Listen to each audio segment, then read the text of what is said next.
Hey, I'm Vernon Felton. I'm a tech editor at Pinkbike, and today we're checking out the new Pivot Mach 6 Carbon. It's right here. Now, you can't get the bike as a frame only, but Pivot does sell it in 10 different build kits.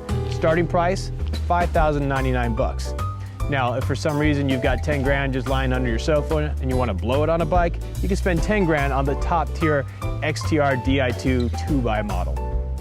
You don't have 10 grand. You don't even have $5,099. I don't either. That's why Pivot sells the bike in an aluminum version, the Mach 6 alloy. That bike starts out at $3,899. But before we get too carried away with the new bike, let's take a step back in time to the previous Mach 6 Carbon, which got right here. Here's old Bess. She's really not long in the tooth. She's a really capable bike, actually. Same Dave Weagle DW Link suspension, but the geometry was old, as in 414 millimeter reach on a size large. That is short as hell. Wheelbase on this thing was sub 44 inches, which, to be fair, made the bike actually a lot of fun in really tight conditions. If you try to bring up the speed in wide open situations, the bike felt a little squirrely. It was time for a change, which brings us back to the new bike. New Mach 6 Carbon, how did they change it? Well, like all new enduro bikes, it got longer and it got slacker. In this case, they grew the reach on a size large 46 millimeters. Now, if you're in America and no one ever taught you about this millimeter, centimeter thing, it's a passing fad, don't sweat it. It's 1.8 inches. Wheelbase on this thing, 47.4 inches, okay? So it grew nearly 3 inches in the wheelbase. In other words, the bike is a hell of a lot more stable at speed. Geometry, let's talk about that for a second. We're looking at a 65.8 degree head tube angle and a 74 degree seat tube angle. Chain stays, that's 430 millimeters. Again, Americans, that's 16.9 inches. Woohoo! So what does that mean? Well, the bike did get longer, lower, and slacker, but it is not the slackest, craziest, out there on the cutting edge of enduro bike out there. No, it's kind of a middle ground. Let's talk about suspension on the new Mach 6 Carbon. Pivot is speccing this thing with a Fox 36 with 160 millimeters of fork. If 160 is like not enough for you to brag about in the parking lot, you can throw 170 if it makes you feel better.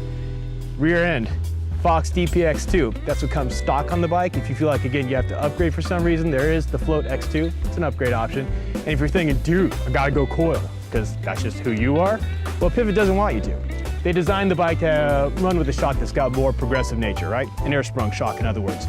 But they have worked with Push to come up with a coil shock that does mesh with the Mach 6 Carbon. So if coil's your way, you do have one option. You might be wondering, where does this sit in the whole lineup?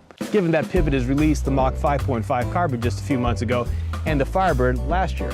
Well, the Mach 5.5 is sort of a long-legged trail bike. This is your enduro trail bike. It's kind of bi-curious.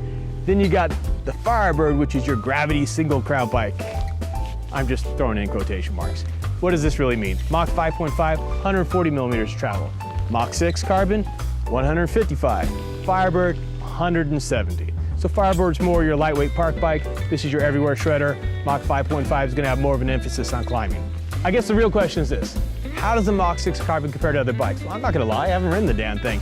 We have one for test, but I can tell you, if we're just gonna go off geometry charts, well, it's not the slackest, most aggressive enduro bike out there. In a way, Pivot's kind of, I don't know, saddling a middle ground. 65.8, well, most bikes of this class are really rocking like a 65 degree head angle, if not slacker. Seat tube angle, 74. Again, that's pretty much right on the money for a bike that's supposed to be a capable climber. It's there. Rear end, nice and tidy. Should make the bike not doggy when it gets down to switchbacks and tight turns.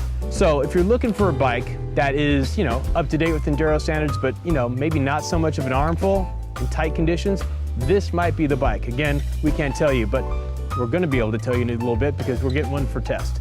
So if you wanna see a full review, stay tuned. Again, I'm Vernon Felton. You're watching Pinkbike. Check out some more of our great videos. See you.